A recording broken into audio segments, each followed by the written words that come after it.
కీలకమైన భాగస్వామిగా ఉన్నారు. 20 నెలలుగా ఉప ముఖ్యమంత్రిగా ఉన్నారు. పవన్ కళ్యాణ్ ఇంపాక్ట్ ఏం కనిపిస్తుంది ప్రభుత్వంలో, పాలనలో మీకు?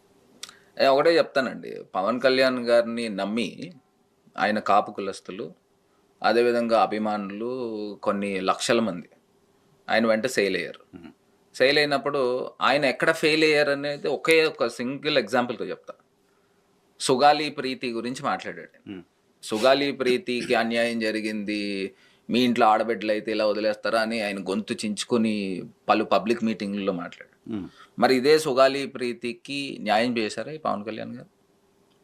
న్యాయం చేయలేదు కదండీ. హ్మ్. వాళ్ళ తల్లే డైరెక్ట్‌గా ఆమె ఓపెన్‌గా చెప్తుంది. ఆమె అయితే న్యాయం స్టేట్మెంట్ ఇస్తా జరగలేదు. ఉంది. న్యాయం కాదు, అపాయింట్మెంట్ అంటే కూడా ఇవ్వలేదు. అపాయింట్‌మెంట్ కూడా ఇయ్యట్లేదని. మరి ఇంత ఓపెన్‌గా చెప్తున్నప్పుడు, మరి ఒక్క లేడీకే ఆయన న్యాయం చేయనప్పుడు, ఆంధ్రప్రదేశ్ ప్రజలకి 2 సంవత్సరాల కాలంలో ఈయనేం చేశాడనేది అర్థమవుతుంది. హ్మ్.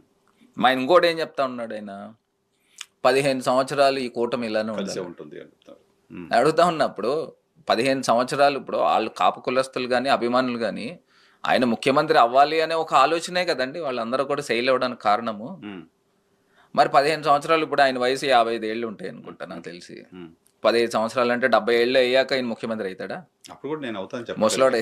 నేను నేను కలిసి ఉంటుంది కూటమి అన్నారు. అంటే ఇక్కడ ఏమర్థమవుతుందండి, ఇప్పుడు చంద్రబాబు నాయుడు గారు ముఖ్యమంత్రి అయ్యడానికి ఈయన కాంట్రాక్ట్ వర్క్ చేసాడు. హ్మ్.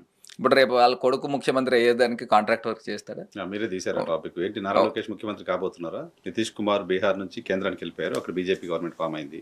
ఇక్కడ నారా లోకేష్ ముఖ్యమంత్రిని చేస్తారనే ప్రచారం చాలా విస్తృతంగా జరుగుతోంది. పవన్ కళ్యాణ్ కూడా జెండా ఊపేశాడు అని చెప్తున్నారు. మీకు కూడా ఢిల్లీ ఎంపీగా పనిచేశారు. ఢిల్లీ కాంటాక్ట్స్ ఉంటాయి. ఏంటి, ఏం జరుగుతుంది? అదే ఇప్పుడు వాళ్ళ మీడియా ఛానల్స్‌లో కూడా చంద్రబాబు నాయుడు గారు ఉప ప్రధాని అని నిన్న మా జగనన్న కూడా దాంట్లో ఆయన కూడా చెప్పారు. హ్మ్. ఇప్పుడు ఆంధ్రప్రదేశ్ ప్రజలే అసహించుకుంటా ఉన్నారు. హ్మ్. ఇప్పుడు ఈయన ఉప ప్రధాని అసలు ఎందుకు, ఇప్పుడు నేను ఒకటే చెప్తానండి. ఇప్పుడు బీహార్‌లో ఆయన్ని ఎంపీ కింద తీసుకున్నారు. వాళ్ళ అబ్బాయిని డెప్యూటీ సీఎం చేశారు. హ్మ్. బీహార్ స్టేట్ బీజేపీ చేతిలోకి వెళ్ళింది. ఎందుకంటే వాళ్ళ సీఎం జేడీయూ నుంచి బీజేపీ